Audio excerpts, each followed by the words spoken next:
Welcome to Business Matters. Our lesson for today is the role of government in the economy.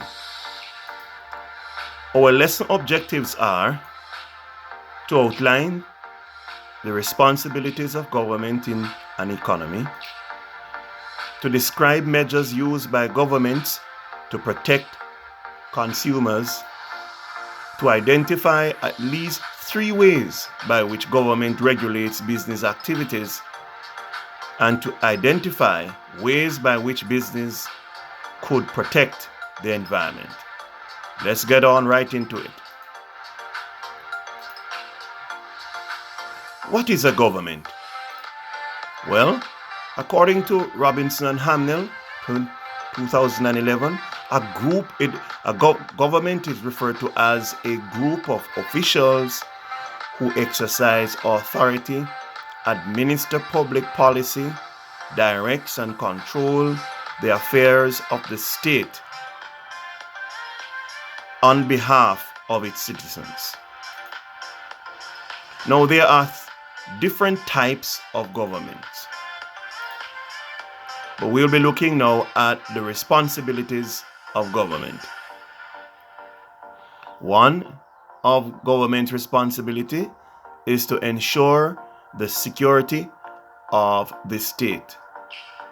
And what we mean by that is that this is done to ensure social and economic stability, to keep the population safe and free from crimes and war. We can categorize government's security, responsibility to securing the state by looking at it in an external way and internally. So external security deals with national defense and diplomacy. So the government performs and secures the country externally by use of national defense and diplomacy. Now, what is diplomacy? Now, diplomacy work to preserve the inter-country peace, manage conflicts, improve cross-cultural understanding and trade arrangements. So the government will employ diplomats to work in various countries, and these individuals would work on behalf of the government to ensure that there is continued peace and good relationship between the government and that particular country. Diplomacy also involves the action of promoting security by negotiating treaties. On the matter relating to national defense, each government has a responsibility to protect the citizens, from any intruding force or country.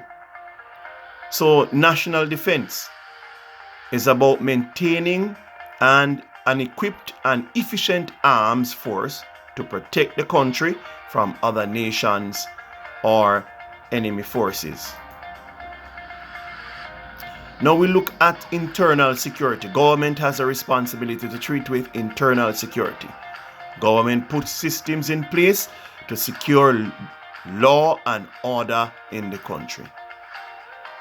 The parliament, by way of the parliament, the government uses the parliament to make laws to regulate the citizens' interaction with the state. The government also is responsible to make sure that the justice system is enforcing the law. Now, the judicial system ensures justice is done through the courts. And of course, we have the police service. The police service that will assist in the maintenance of law and order.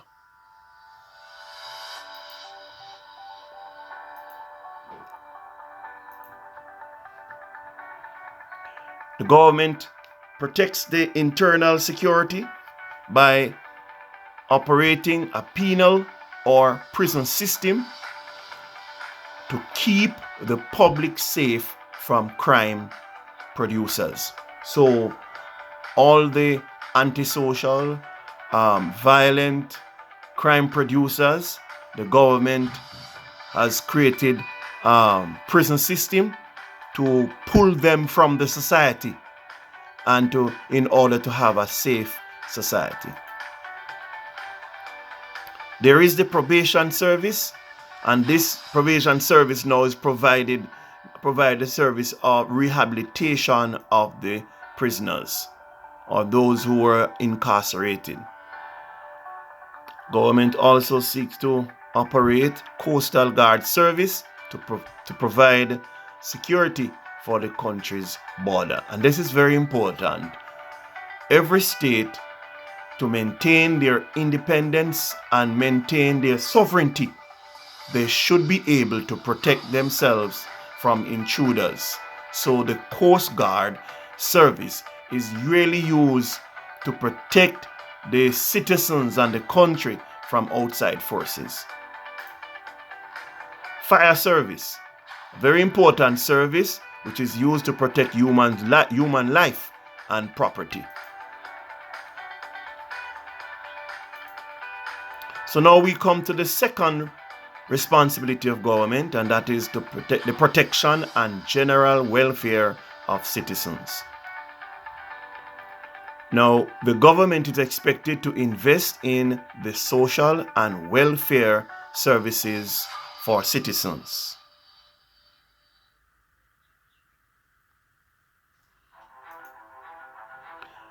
Now, this is done through health care. And by health care, we mean the government seeks to allow citizens to access the basic health care and hospital facilities, medical treatment on an ongoing basis. Now, these are done to keep the population healthy and productive. The government provides protection for the welfare of the citizens through education, ensuring that the development of a quality human resource, skilled and educated workforce exists in the country. Now the government seeks to invest in the future productivity and competitiveness of the country. So once the government is educating the population, then it is a springboard for the further advancement and development of the country. So it can stand and have a competitive edge against other countries in production. The government also finance schools, and that is colleges and other tertiary institutions. Government provide protection and welfare by way of transportation, that is maintaining a good road network across the country. Maintain ports and airports and public transportation. All these are very important ways the government seek to provide protection for the welfare of its citizens. Now, facilitates in relation to transportation, the government facilitates the movement of goods and provision of services both locally and internationally. And that is, the government manages the matter of imports and exports. By way of transportation as well, government will make sure that there is adequate infrastructural services available, that is electricity, water and roads. Now, there are welfare programs for those members of the society who are not able to cope or survive very well, or may be unemployed. So welfare programs are put in place by the government for unemployment and retirement benefits and retirement personnel. and these benefits are provided from the National Insurance Scheme. This insurance scheme provides a safety net for the poor and to alleviate abject poverty. By way of communication facilities, the government uses telecommunication, puts in infrastructure, and in alliance with private sector companies and institutions. Yes, they ensure that there is a vibrant and efficient telecommunication services. Radio and television license are provided, and they regulate these means of communication.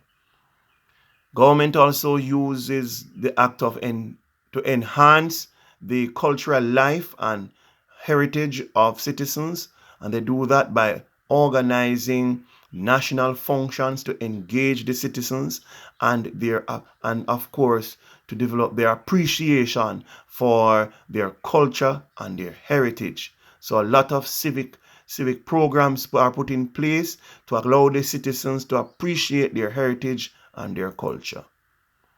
By way of job security and severance benefits to workers, the government has a responsibility to make sure that this is done in the country. So the government creates employment laws to protect the citizens from abuse and unfair practices. So what the government does is to ensure that the citizens are protected, yes, from abuse and unfair dismissal. These laws that are put in place are, for example, the Employment and Termination Act, the Minimum Wage Act, the Maternity Act, Occupation and Health and Safety Acts. These are examples of laws that the government put in place to make sure that the employees are protected from any unfair treatment, yes, by their employer. All right, and also in the event of protecting the employers themselves from any unnecessary lawsuit that would reduce their level of income or profits. Yes. So severance laws safeguard workers' rights to job security. Compliance with employment laws is intended to maintain a happy, safe, and productive workplace. So the reason for these laws are really to protect the working environment so that employer and employee may have a happy, safe, and productive place to work. Now, severance pay. What is severance pay? Really, it is any form of compensation paid by an employer to an employee after employment has ended. Types of severance benefit. Well, 1, extra pay based on month and years of employment. Compensation for unused accrued vacation time, sick days, and or holidays. So here what happens is that when the employee is being severed from his job,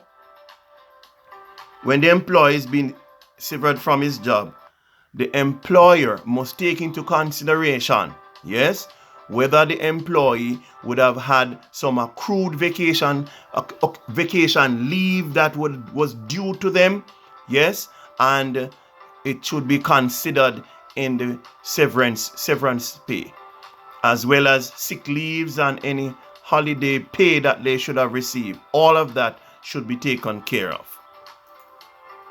Medical and dental benefits and life insurance as well granted to the employee. Retirement and pension plans are also to be considered in the as severance benefits. Redundancy pay. So there's something has happened and the business has to terminate or to close down a section of his operation, and therefore making the employees redundant. And so the law requires that these employees must leave the job with redundancy pay. Number 4 is the protection of the environment.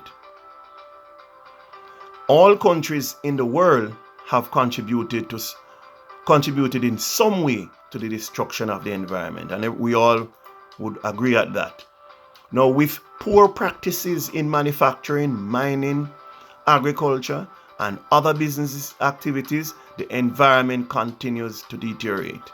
You see, when we have moved from the agrarian civilization and has moved into industrial civilization, it comes with advantages and disadvantages. The advantage is mass production, yes, increased profitability, greater use of the resources to produce more goods. But at the same time, there is a debilitating effect. There's a negative effect that arises from the industrialized operation, yes, in terms of varying pollutions and so on.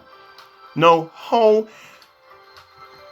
is it that the government protects the environment, yes, right, from the destruction of forests, land degradation, toxic or hazardous waste,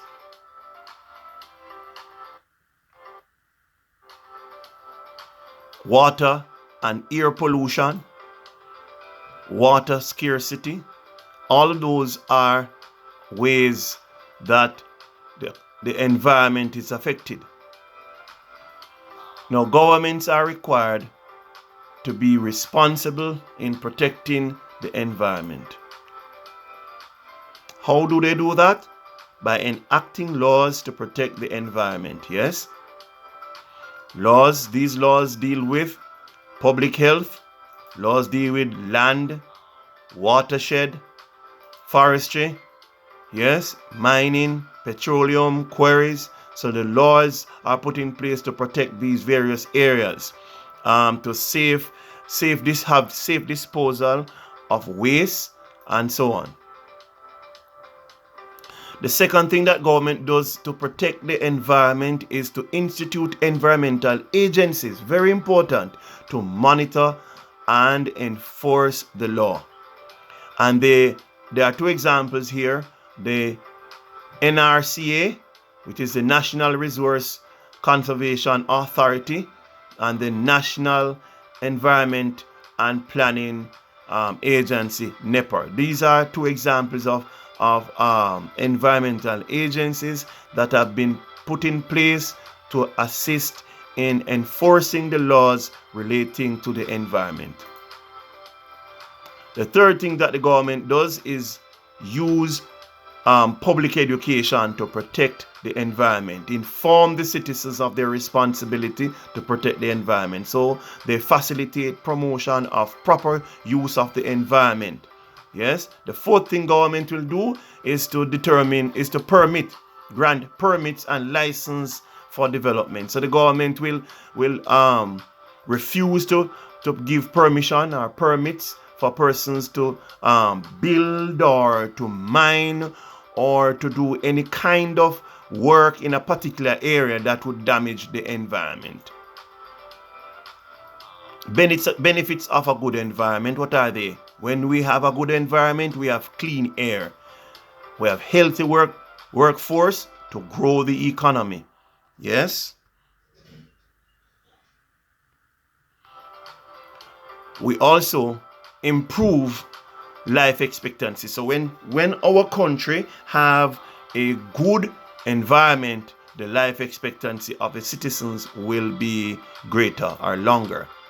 Increase production. So when we have a healthy workforce, then they will be able to produce more and the country will be improve in its level of economic status.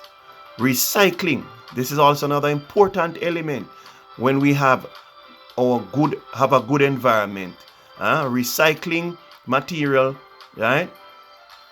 Recycling materials like and equipment. So we put in place the facilities to use materials that are recyclable, and also whenever we finish using the equipment, we recycle it as well, so that we protect the environment. Now, the government and governments across the world enter into international environmental agreements and conventions.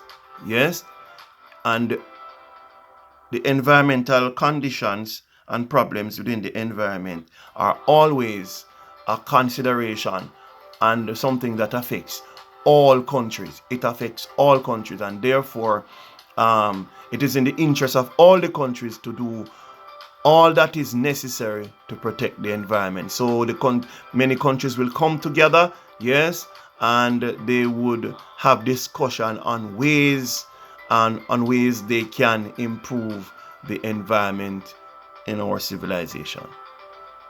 Now, by way of the United Nations Sustainable Development Goals, yes, countries enter into this arrangement, and they had agreed on some development goals, sustainable development goals, which require all countries who are signatories to the agreement to ensure improvement in climate change. Countries are expected to observe the protocols that they agreed to reach the agreed targets in given timelines. So they might agree on managing waste, yes, and to what level it should be, and countries should reach that target. Incorporate environmental management principles in developmental control processes. So the government seeks to have the companies and other institutions come on board in the process of managing the environment for the best outcome for everyone.